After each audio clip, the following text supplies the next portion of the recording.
Okay, let's dive in. We're doing a deep dive today into a product that you've probably seen popping up everywhere, the Vortex Hair Growth Wand. Right. It promises a fix for thinning hair using some, well, seemingly high-tech methods. And our mission today, using the source material you found, is pretty clear.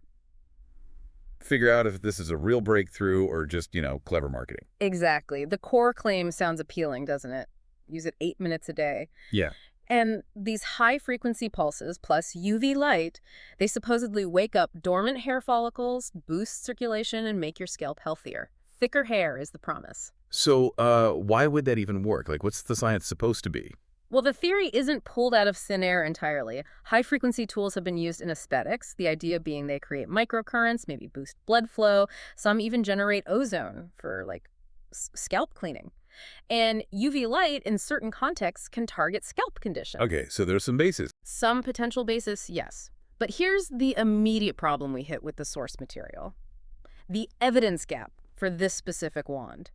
The investigation found, well, basically 0 solid, peer-reviewed clinical studies provided by the company itself. Nothing showing this device causes major hair regrowth. Exactly. Nothing specific and independently verified for this model's claims. But hold on, what about the FDA-cleared part they advertise? That sounds pretty fishy to a lot of people, right? Ah, yes. And that's a really crucial point you need to grasp.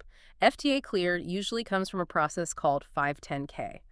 It means the company basically showed the FDA their device is similar to another device already legally on the market. So it doesn't mean the FDA tested their hair growth claims. Correct. It's absolutely not the same as FDA approved, which is a much tougher standard. And it's definitely not an endorsement from the FDA that the wand actually grows hair the way they say it does. Okay, that's a big difference. So if the science for this specific product is shaky, let's talk money, because this is where it gets kind of jarring. Yeah. This wand sells for over $200. But the investigation found similar high-frequency tools on wholesale sites. For what the source is called single-digit dollars, yes. Wow. I mean, that kind of markup, you'd expect ironclad proof for that premium. And that proof just isn't presented. That huge price difference is really just the start of the red flags the investigation uncovered. Like what else? Well, transparency seems to be a major issue. The website. Minimal information about who actually makes it, who's running the company, any specific tech patents. It's all very vague. And then there are the practical problems people reported. Logistics sound like a nightmare. Oh, absolutely. Widespread complaints mentioned in the source material about refunds being difficult, really long shipping delays. Tracking numbers that just don't work. Exactly. People getting tracking numbers that never updated or just not receiving their orders at all. And interestingly, some shipping labels apparently showed packages coming from China. Even though they say they ship from Canada. Right. That contradiction raised eyebrows.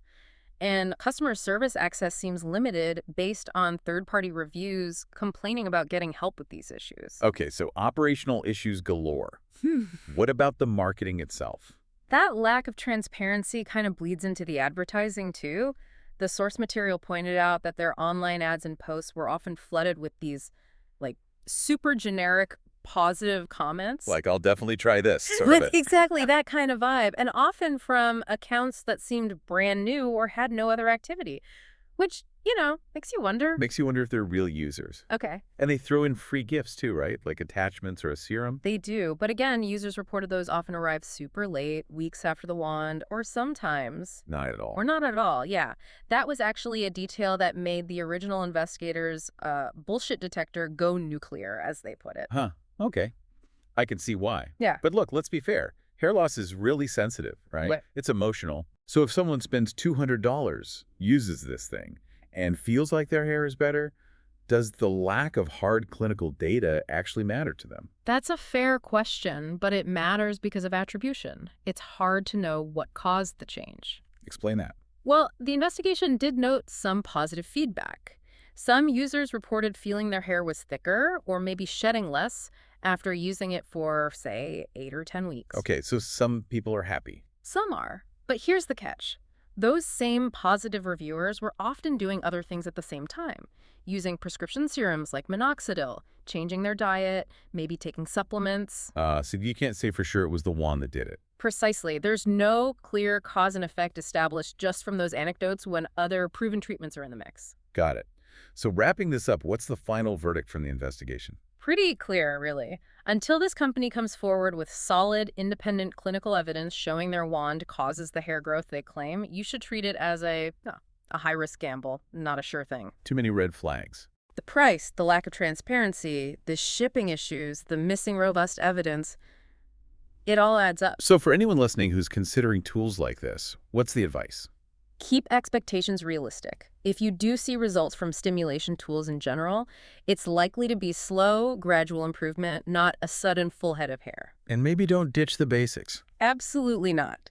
The investigation strongly suggests sticking with what we know helps. A good diet, looking after your scalp health, and importantly, talking to a dermatologist if you're concerned about hair loss. Get professional advice. Right. So here's maybe a final thought to leave you with. Okay. If a company's charging a huge premium, mostly based on branding and maybe some borrowed scientific concepts, but without their own solid proof, what are they counting on you, the consumer, not knowing about how hair growth actually works? That's definitely something to consider before you hit that buy now button.